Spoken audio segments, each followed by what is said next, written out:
Butter কি চটনি বানাচ্ছি। লাল টমেটোর চাটনি বাবার লাডু বানাচ্ছে। লাডু হচ্ছে মেইন শেয়ার। ও সব আমাকে বলে দিচ্ছে কি কি মশলা লাগবে। এটা হচ্ছে হলদি, বলে দাও। হেলদি, এটা হচ্ছে ধনিয়া, ধনিয়া, এটা হচ্ছে জিরা। 1 2 3 4 5 6 7 8 9 10। तुम लगी माँ मैगी ना।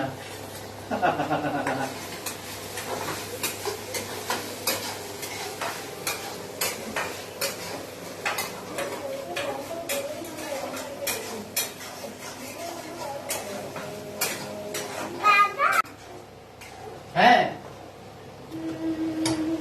কি বলছো? ধনিয়া পাতা মিঠাই দাও। জিরা পাউডার হ্যাঁ জিরা পাতা কত? একটুটা, 1 চামচ কি 2 চামচ? এক চামচ। ওকে বেবি, আমি বের করছি, হ্যাঁ আমি বের করে দিচ্ছি। এনো আসো, এনো আমার কোলে আসবে। হ্যাঁ